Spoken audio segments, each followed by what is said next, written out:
할렐루야. 하나님의 은혜가 오늘도 귀한 주일 주님의 성전에서 예배에 단을 쌓는 여러분 모두 함께 하시기를 간절히 축복합니다.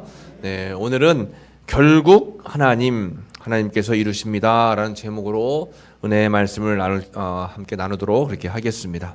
오늘 옆에 분들하고 인사해 볼까요? 모든 것이 하나님의 은혜입니다.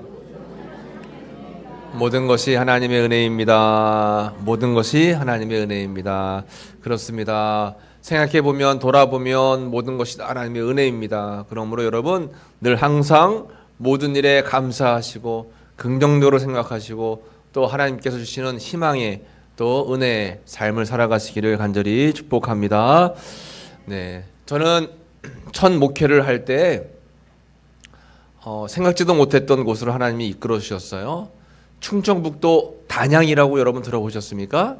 네, 이게 단양입니다. 단양의 유명한 도담산봉이라고 하는 곳인데 저쪽에서 이제 옆 비탈길로 쭉 지나가면 저 멀리 보이는 뒤에 있는 산이 소백산이에요.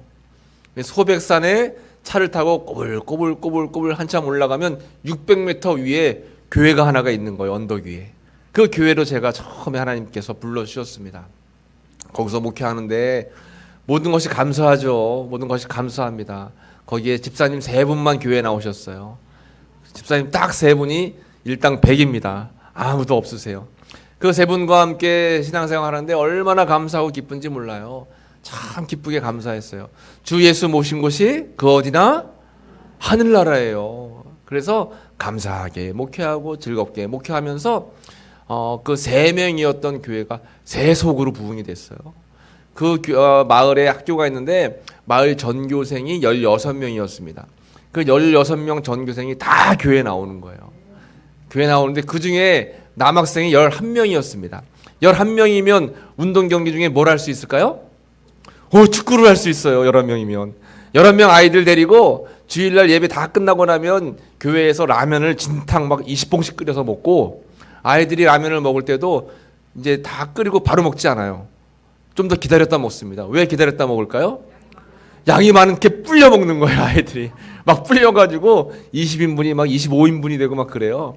아이들 같이 라면 끓여 먹고 그렇게 이제 운동 경기하고 축구하고 했는데 아이들이 주일날 오후마다 축구해가지고 축구 실력이 막 늘어났어요. 11명이니까 교체 선수도 없어요. 그래서 충정북도 교회에 대한 축구대회를 나갔습니다. 그런데 가보니까 아이들이 막 주눅이 들었어요. 다른 교회는 코치 선생님, 감독 선생님도 계시고 무엇보다 유니폼, 옷을 멋지게 뽑아 입고 축구화도 다 신고 왔는데 제가 데려간 아이들은 옷도 그냥 제각기 청바지에다 옷이고 축구화를 신은 애가 딱 1명밖에 없었어요. 11명 중에서. 전부 그냥 운동화 신고 왔으면 아이들이 저한테 전도사님 저희들 집에 갈래요. 창피해서 축구를 못하겠어요. 그렇게 이야기를 했습니다. 야, 이왕 온 건데 우리 아깝잖아. 하자. 그냥 하던 대로 해. 끝나면 내가 짜장면 사줄게. 그랬더니 또 아이들이 짜장면에 또 혹해가지고 할게요 했는데 예상외로 의외로 예선전에서 저희가 다 이겼어요. 예선전을. 이제 화장실에 갔는데 화장실에서 옷을 멋있게 입은 아이들이 아유 열받아 죽겠네. 그 쫀스러운 아이들한테 우리가 졌어. 야 진짜 잠이 안 오겠어 하면서 아이들이 이야기하는데 속으로는 제가 막 이야 우리 아이들이 해내겠다 생각을 해서 이제 16강, 8강, 4강 결승까지 오른 거예요. 정말 기적입니다. 영화를 찍어야 됐어요. 영화를. 결승 가가지고 2대2 동점이 돼가지고 맨 마지막 페널티킥에서 졌어요. 6대5로. 그래서 충청북도 대표는 못 됐어요. 그런데 그 아이들과 함께 더불어서 신앙생활하고 참 재미있게 믿음생활 잘했습니다. 그런데 어느 날 그 이웃교회에서 어려운 소식이 들려왔어요. 그 이웃교회 중에서 평화교회라고 하는 교회가 있었는데 그 교회 목사님 사모님이 이제 신방을 갔습니다. 신방을 갔다 돌아오는 길에 보니까 연기가 막 올라오는데 교회 쪽에서 연기가 올라오는 거예요.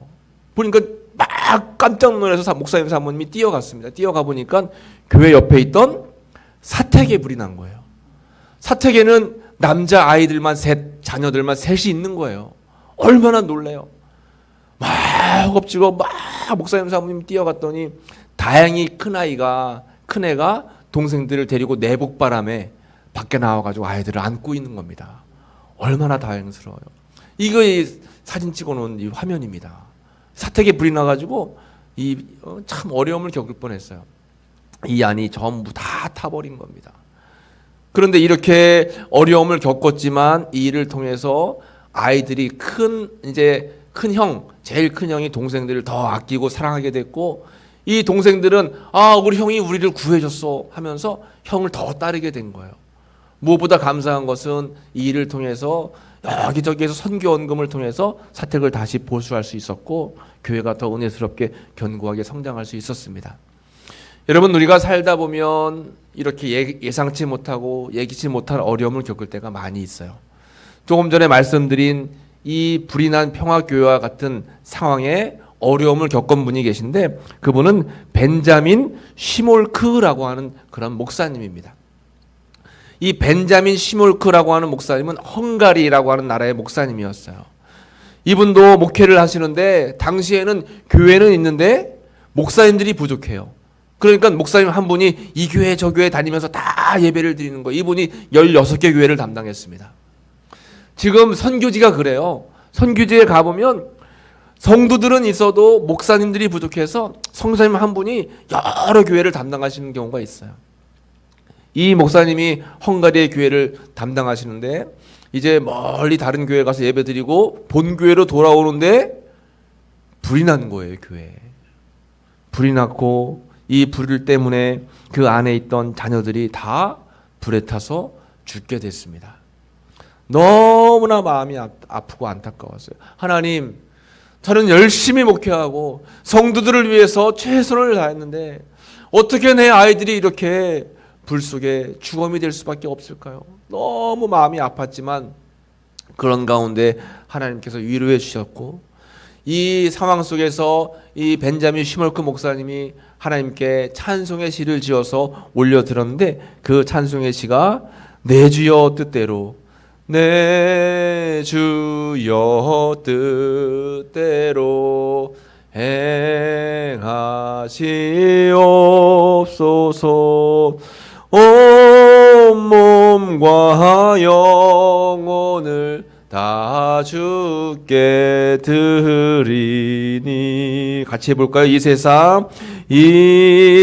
세상 고락가 주인도 하시고 주인도 하시고 날 주관하셔서 뜻대로 하소서. 아멘. 이 찬송의 시를 지은 겁니다. 하나님, 모든 것을 주관하시는 분은 하나님이십니다. 나를 태어나게 하시고 내가 자녀를 얻게 하셨고 가정을 이루게 하신 것도 하나님의 뜻입니다. 내 주여 뜻대로 날 주관하여 주옵소서 하고 찬송가 549장을 만드신 거예요. 여러분, 살다 보면 우리가 내 뜻대로 내 마음대로 안 될 때가 많아요. 찬송가 549장 내 주여 뜻대로의 2절의 가사를 보면 내 주여 뜻대로 행하시옵소서. 큰 근심 중에도 낙심케 마소서. 힘들고 어려울 때에 주님 찬송하게 하소서. 예수님도 때로는 울기도 하셨네. 날 주관하셔서 뜻대로 하소서. 예수님도 때로는 눈물을 흘리셨다라고 말씀하십니다. 여러분, 예수님도 완전한 하나님이셨지만 완전한 육신을 가진 인간의 몸이었기 때문에 때로는 슬프고 괴롭고 때로는 어렵고 힘들어서 눈물을 흘리셨어요. 우리도 살다 보면 눈물 흘릴 때가 있어요. 눈물 날 때가 있습니다. 여러분, 눈물 날 때 억지로 참지 마시고 우시기 바랍니다. 우시면서 하나님 앞에 기도하는 거예요. 간절히 기도하는 겁니다. 하나님 아시죠? 내 상황을 아시죠? 내 형편을 아시죠? 하나님 날 도와주세요. 나와 함께 해주세요. 주여 뜻대로 나를 이끌어 주옵소서 하고 기도하시는 여러분 되시기를 간절히 축복합니다. 여러분, 오늘 이렇게 힘들고 어려운 그런 상황 속에서도 주님만을 의지하고 바라보자라고 하는 말씀을 나눌 텐데, 이제 올해도 얼마 남지 않았고 성탄의 절기를 우리는 보내고 있고 대림절기를 또 우리가 맞고 있고, 이러한 시기에 우리가 삶을 되돌아보면 삶 속에 아픔과 어려움도 많이 있고 기쁨과 즐거움도 있을 것입니다. 모든 것들을 다 주관하신 아버지 하나님, 우리 인간의 삶을 주님께 맡기고 또 여러분들의 삶과 나의 삶을 온전히 주님만을 바라보며 내어 맡기는 그런 시간 되시기를 간절히 축복합니다. 먼저 인생살이 세옹지마라고 했습니다. 여러분, 세옹지마라고 하는 뜻이 뭘까요? 인생살이 세옹지마인데, 세옹지마는 인생의 길흉, 화복은 예측할 수가 있을까요? 없을까요? 없다라고 하는 겁니다. 인생의 길흉, 화복은 예측할 수가 없어요. 이 세옹지마라고 하는 뜻이 뭐예요? 옛날 중국의 북쪽 변방에 한 사람이 살고 있었는데 이 사람이 말을 키웠습니다. 이 말이 참 잘 자랐어요. 말이 너무 멋있었습니다. 그런데 이 말이 그만 북쪽 오랑캐 땅으로 넘어가 버린 거예요. 도망을 쳐버렸습니다. 그러니까 이 사람이 얼마나 슬퍼요. 굉장히 마음이 안 좋았습니다. 너무 아끼고 사랑했던 말이 떠나버렸습니다. 그런데 얼마 지나니까 그 말이 더 잘생긴 준말을 데리고 온 거예요. 한 마리를. 두 마리가 됐어요. 이야, 너무 좋다, 너무 좋다, 너무 기뻐했습니다. 그런데 그 아들이 그 말을 타다가 그만 떨어져가지고 다리가 부러졌어요. 절름발이가 됐어요. 아이고, 이거 말이 괜히 와가지고 그냥 우리 아들 다리를 다쳤네. 이거 어떻게 하면 좋나 했더니 전쟁이 나가지고 아들은 다리를 절어서 전쟁에 나가지 않게 됐어요. 좋았다가 슬펐다가 좋았다가 슬펐다. 이게 세옹지마입니다. 세옹지마. 세옹의 말이란 뜻이에요. 인간의 생사 화복은 꼭 우리의 인생사가 세옹지마와 같다라고 하는 거예요. 그래서 일희일비하지 말라라고 하는 말씀이 있어요. 일희일비. 좋은 일에 너무 기뻐하지 말고 겸손하고, 슬픈 일에 너무 괴로워하지 말면서 희망을 가져라. 우리는 살면서 여러 가지 인생의 굴곡을 우리가 맞지만 그 가운데 하나님을 섬기는 믿음 안에서 변함없이 또 우리가 늘 항상 주님을 의지하면 주님께서 우리의 삶을 선한 길로, 의로운 길로 인도하시는 줄로 믿습니다. 예전에 제가 읽은 글에 세옹지마가 아닌 세옹지우에 대한 이야기를 읽었어요. 세옹지우, 이 비슷한 이야기입니다. 한 분이 우니까 뭐예요? 말이 아니라 소예요. 소를 키웠어요. 소를 애지중지 잘 키웠는데 이 소가 뒷걸음질 치다가 이 주인 할아버지의 갈비뼈를 딱 치인 거예요. 너무 아파가지고 병원 갔더니 갈비뼈 3대가 부러졌어요. 그래가지고 이놈의 소 그냥 내가 잡아먹어버리겠다. 그냥 의사한테 소 키워봐야 아무 소용없다고, 그냥 주인도 못 알아보고 여기를 차가지고 내 갈뼈가 부러졌다고 막 화가 잔뜩 났습니다. 그래서 갈뼈가 너무 심하게 부러져가지고 수술을 해야 되는 거예요. 수술을 하다 보니까 그 안에 암이 발견된 거예요. 검사해 보니까 폐암 1기입니다. 폐암 1기니까 폐암 1기에는 어떤 신호가 안 나오잖아요. 이대로 그냥 뒀으면 폐암 2기, 3기가 돼가지고 굉장히 어려웠을 텐데 다행히 1기라서 의사가 그 암덩어리를 다 띈 거예요.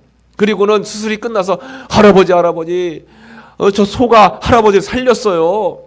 수술하다 보니까 암이 발견돼가지고 다 치료했습니다. 그러니까 이 소한테 가가지고 잡아먹지 마시고 맛있는 걸 많이 갖다 주세요.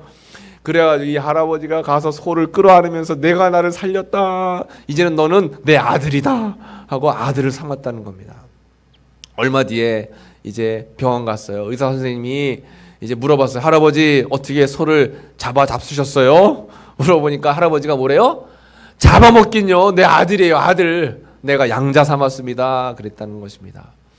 그러니까 여러분, 인생살이 세옹지마, 인생살이 세옹지우. 기쁠 때도 있고 어려울 때도 있어요. 그래서 우리가 늘 항상 기억해야 될 것은 긍정적으로 생각하고 감사해야 되는 믿음입니다. 모든 것이 하나님의 은혜입니다. 한번 같이 따라해 보겠습니다. 모든 것이 하나님의 은혜입니다. 그렇습니다. 모든 것이 하나님의 은혜예요.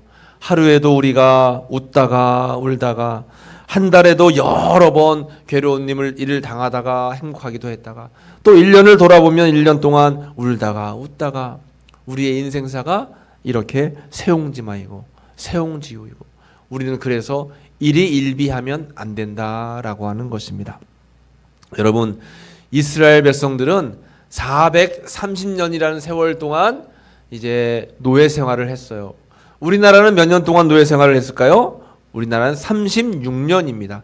36년 동안 노예 생활을 했어도 굉장히 어려웠는데 이스라엘 백성들은 자그마치 430년이에요. 나도 노예고 우리 할아버지도 노예고 할아버지의 아버지도 노예고 내 아들도 노예고 이 몇 대요? 4대, 5대, 6대가 다 노예예요.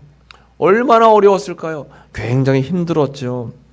그런데 그런 가운데 하나님께서 특별한 은혜를 베풀어 주셔서 모세라고 하는 인물을 통해서 출애굽을 해 주셨어요. 얼마나 감사한 일입니까? 그 나라에서 해방되었습니다. 해방될 때 그냥 나온 것도 아니에요. 수많은 금은 폐물을 받게 되었어요. 금은 폐물을 가지고 나왔고 그 광야에서 하나님께서는 구름 기둥과 불 기둥으로 인도해 주셨습니다. 때로는 만나와 메추라기를 내려주시고 반석에서 물을 내어주시기도 했습니다. 모든 것이 다 은혜였고 너무 감사했습니다.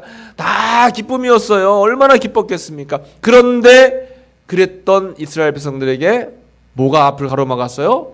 홍해라고 하는 그 바다가 앞을 가로막게 됐습니다. 앞은 홍해예요. 나갈 수가 없습니다. 뒤는 이제 애국 군사가 막 쫓아오는 거예요. 사면초가입니다. 굉장히 어려웠어요. 이런 힘든 일 속에서도 우리는 하나님의 은혜를 바라봐야 되는데 그렇지가 않다라고 하는 거예요. 우리는 되돌아보면 모든 것이 다 하나님의 손에 있다라는 것을 기억해야 된다라고 하는 것입니다. 한번 따라해 볼까요? 모든 것이 하나님 손 안에 있습니다. 모든 것이 하나님의 손 안에 있어요. 그래서 애굽을 탈출시켜 주셨으면 하나님께서 홍해 바다도 열어주실 것이다라고 하는 희망을 가지고 기도해야 되는데 당장 어려운 일이 생기면 우리 입에서 뭐가 나올까요? 불평과 원망이 나오게 돼 있어요. 오늘 본문에 보니까 14장 10절 말씀에 바로가 가까이 올 때 이스라엘 자손이 눈을 들어본즉 애굽 사람들이 자기들 뒤에 이른지라 이스라엘 자손이 심히 두려워하여 여호와께 부르짖고 또 11절에 그들이 또 모세에게 이르되 애굽에 매장지가 없어서 당신이 우리를 이끌어내어 이 광야에서 죽게 하느냐 어찌하여 당신이 우리를 애굽에서 이끌어내어 우리에게 이같이 하느냐 하면서 지금 뭐하고 있어요? 불평하고 원망하고 있는 거예요. 어떻게 왜 잘 살고 있던 우리를 이 땅으로 이끌어내서 다 죽게 만드냐? 책임져라, 책임져. 우리 이제 돌아가도 살 데가 없다 하면서 막 원망하는 겁니다. 하나님께 감사할 때는 언제고요? 야, 우리를 해방시켜 주셔서 감사합니다. 만나 메추라기를 주셔서 감사합니다. 때를 따라 이렇게 구름 기둥과 불 기둥으로 인도해 주셔서 감사합니다. 이런 기도는 쏙 들어가고 우리를 죽게 하려고 그러냐? 어떻게 하려고 이렇게 우리를 사지로 몰았냐 하면서 막 원망하는 거예요. 이것이 바로 우리 인간들의 모습입니다. 하나님 감사합니다 했다가도 어려운 일이 생기면 하나님 죽겠습니다. 이렇게 우리 삶 속에 원망과 불평이 생길 때가 너무나 많이 있다라고 하는 것입니다. 특별히 좋을 때는 고맙습니다, 감사합니다 하지만 조금만 힘들어도 아우성치고 탄식하고 또 섭섭하다고 이런 것이 바로 우리 인간들의 존재다라고 하는 거죠. 그래서 우리는 늘 항상 너 때문이야 하면서 남을 탓할 때가 많아요. 에덴 동산 같죠. 에덴 동산에서 하나님께서 아담에게 너 왜 그랬냐 했더니 아담이 누구를 탓했어요? 하와가 나를 꼬셨어요 하고 하와를 탓했어요. 그러니까 하와는 누구를 탓했어요? 뱀이 나를 유혹했어요 하고 뱀을 탓했어요. 우리도 마찬가지입니다. 자식이 잘못되면 아내가 누굴 닮아서 저런 거야? 저거 당신 닮은 거 아니야? 탓하는 거예요. 자식이 잘 되면 야, 나를 닮아가지고 저렇게 잘한다고. 잘하면 날 닮았고 못하면 당신 닮았고 이렇게 탓할 때가 많아요. 어떤 공동체에서도 잘 되면 내가 좀 잘해서 한 것 같고 잘 못되면 누구 탓을 자꾸 돌리려고 하는 것입니다. 우리나라도 마찬가지예요. 우리나라도 서로가 화합하고 희생하고 헌신하고 어떻게든 백성을 위해서 국민을 위해서 나라를 위해서 헌신해야 되는데 늘 나의 책임을 피하려고 하고 너 책임을 물으려고 하니까 문제가 발생하는 겁니다. 여러분 우리는 이럴 때일수록 어떻게 해야 되냐면 이렇게 고백해야 돼요. 그럴 수도 있지요. 하나님은 다 알고 계세요. 한번 같이 해볼까요? 그럴 수도 있지요. 하나님은 다 알고 계세요. 그래요. 한번 이어서 해볼게요. 시작. 그럴 수도 있죠. 하나님은 다 알고 계세요. 그러면 그럴 수 있습니다. 그럴 수 있죠. 아유 왜 그래 그러지 말고 아유 그래 그럴 수 있어. 하나님은 다 알고 계셔. 때로는 오해받을 때도 있어요. 아유 그럴 수 있지. 맞아. 하나님은 다 알고 계시지. 때로는 몸이 병들 수도 있어요. 아유 그럴 수도 있지. 병들 수 있지. 그러나 하나님은 다 알고 계셔. 이렇게 우리가 믿음으로 주님을 의지하며 고백하는 그러한 삶이 필요한 것입니다. 왜냐하면 하나님께서는 다 주님의 손으로 이 땅을 다 다스리시고 인도하시고 계시기 때문에 그렇다라고 하는 것입니다. 모든 것이 다 하나님 손 안에 있다라고 하는 것이에요. 그러므로 여러분 너무 모든 일에 일희일비하지 마시고 모든 것은 다 하나님 손에 있습니다 라는 것을 고백하면서 기억하면서 늘 주님을 의지하고 살아가시는 여러분들 되시기를 간절히 축복합니다. 한번 다시 따라해 볼까요? 모든 것이 하나님 손 안에 있습니다. 나의 삶도 하나님 손 안에 있습니다. 우리 가족도 우리 자녀도 나의 건강도 하나님 손 안에 있습니다. 여러분 믿으십니까? 아멘. 믿으시기를 간절히 축복합니다. 그래요. 이것이 믿음이에요. 그래 하나님 손 안에 있지. 하나님은 다 알고 계시지. 주님 의지하는 것입니다. 여러분 그런 믿음이 우리에게 필요합니다. 그럴 때 하나님께서는 우리를 위해서 싸워주시는 거예요. 하나님께서 싸워주신다라고 우리에게 약속해 주셨어요. 한번 따라해 보겠습니다. 하나님께서 싸워주십니다. 그래요. 하나님께서 싸워주시는 거예요. 우리가 내 힘으로 내 능력으로 내 가지고 있는 모든 것들을 다 동원한다 할지라도 세상과 싸워서 이기기가 쉽지가 않아요. 그래서 우리에게는 주님의 은혜가 필요한 것입니다. 오늘 본문에 보면 14장 13절 말씀에 모세가 백성에게 이르되 너희는 두려워하지 말고 가만히 서서 여호와께서 오늘 너희를 위하여 행하시는 구원을 보라. 너희가 오늘 본 애굽 사람을 영원히 다시는 보지 아니하리라. 우리 14절 말씀을 같이 읽겠습니다. 여호와께서 너희를 위하여 싸우시리니 너희는 가만히 있을지니라. 아멘. 너희는 가만히 있을지니라. 내가 너희를 위해서 싸울 것이다. 이렇게 우리에게 말씀해 주셨어요. 그런데 우리가 싸우려고 하니까 힘든 거예요. 내가 싸우려고 하니까 어려운 겁니다. 내가 어떻게든 해보려고 애쓰다가 내가 지치는 거예요. 먼저 주님을 의지하고 주님 바라보면서 주님께서 해주시기를, 주님께서 역사하시기를, 주님께서 싸우시기를 우리는 기도해야 되는 줄로 믿습니다. 두려워하지 마시고 떨지 마시고 하나님의 인도하심을 구하는 거예요. 모든 것이 주님의 손 안에 있습니다. 주님께서 내 삶을 인도해 주십니다. 하나님의 인도하심을 구하시고 또 하나님의 이끄심을 구하시는 여러분들이 다 되시기를 간절히 축복합니다. 그러면 우리는 살 수가 있는 거예요. 그러면 우리는 어려움 속에서 이겨낼 수 있는 것입니다.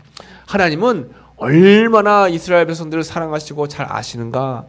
19절 20절 말씀에 보면 이스라엘 진 앞에 가던 하나님의 사자가 그들의 뒤로 옮겨가매 구름 기둥도 함께 그 뒤로 옮겨서 20절에 애굽진과 이스라엘 진 사이에 이르러 서니 저쪽에는 구름과 흑암이 있고 이쪽에는 밤이 밝음으로 밤새도록 저쪽이 이쪽에 가까이 못하였더라 했습니다. 하나님께서 이스라엘 백성들을 보호하시고자 하니까 그 구름 기둥이 이동을 해가지고 이스라엘 백성들과 이 애국 군대 사이에 구름 기둥이 멈추는 거예요. 이 애국 군대 쪽은 어둠이 임하게 했고 이스라엘 백성 쪽에는 밝게 빛나게 해주셨습니다. 그래서 애국 군대가 이스라엘 백성들을 못 침범하게 하나님께서 막아주신 거예요. 하나님께서 지켜주시고 하나님께서 친히 싸워주신 것이죠. 우리의 인간의 삶 속에도 여러분들의 삶 속에도 이런 귀한 은혜가 항상 있다는 것을 잊지 마시기를 간절히 축복합니다. 그래서 우리가 늘 입으로 찬송하고 늘 기도해야 될 것은 찬송가 430장의 고백이에요. 주와 같이 길 가는 것 즐거운 일이 아닌가. 우리 주님 걸어가신 발자취를 밟겠네. 한 걸음 한 걸음 주 예수와 함께 날마다 날마다 우리 걸어가리. 주님을 신뢰하고 주님을 바라보고 또 주님과 동행하는 여러분 믿음의 삶이 되시기를 간절히 축복합니다. 2024년도가 이제 며칠 남지가 않았어요. 쭉 올해를 돌아보면 기쁜 일과 슬픈 일 여러 가지가 교차하지만 모든 것들을 다 주님께 맡기면 결국 하나님께서 이루어 주시는 거예요. 우리가 할 수 있는 일이 아무도 없습니다. 이것은 꼭 이거와 마찬가지입니다. 뭐냐면 동물원에 가서 아빠와 아들이 동물을 보는데 사자가 엉 하고 위협을 했어요. 아이가 아빠 너무 무서워. 사자가 우리를 잡아먹으려고 해. 아빠 너무 무서워요. 하면서 아빠에게 막 눈물을 흘리면서 도와달라고 하니까 아빠가 뭐라고 해요? 사자가 무섭지만 사자 말고도 사자와 우리를 가로막고 있는 뭐가 있어요? 중간에 창살이 있기 때문에 우리는 괜찮아. 여러분 사자만 보면 두려워 떨게 되지만 그 사이에 있는 창살을 보면 우리는 안심할 수 있게 되는 것입니다. 여러분들을 위협하고 여러분들을 어렵게 하는 문제를 바라보면 두렵고 떨리고 어떻게 해야 될까 막 걱정스럽지만 그 가운데 우리를 보호하시고 지키시는 누구를 바라보는 거예요? 하나님을 바라보는 거예요. 우리를 위해 십자가 지신 예수님을 바라보는 겁니다. 이것을 우리는 뭐라고 하는가? 신앙이라고 하는 것입니다. 신앙이라고 하는 것은 믿을 신, 우러를 앙. 그래서 믿고 받드는 것이에요. 하나님을 믿고 받들고 주님을 끝까지 의뢰한 것, 이것을 우리는 신앙이라고 합니다. 우리가 모두가 다 신앙인이라고 하잖아요. 신앙인. 그런데 삶은 신앙인이 아닐 때가 많아요. 하나님을 더 의지하지 못할 때가 많다라고 하는 것입니다. 여러분 끝까지 주님을 바라보고 끝까지 주님을 의지하고 참된 신앙인으로서 결국 하나님께서 이루어 주실 것을 믿고 나아가시기를 간절히 축복합니다. 결국 하나님이 하시는 거예요. 하나님께서 이루어 주신다라고 하는 것입니다. 여러분들의 삶과 여러분들의 문제와 여러분들의 기도의 제목을 주님께 온전히 맡기고 믿음 안에서 은혜 안에서 승리하며 살아가시는 이 대림절기, 주님께서 이것을 위해서 이 땅에 오신 거예요. 여러분들을 위해서, 우리를 위해서 구원하시기 위해서 이 땅에 오신 것입니다. 그 예수님의 은혜 가운데 살아가셔서 승리하시는 여러분 모두가 되시기를 간절히 축복합니다. 기도하겠습니다. 하나님 감사합니다. 오늘도 은혜 귀한 주일을 주님 전에서 함께 맡게 하시며 말씀을 나누게 하시니 감사합니다.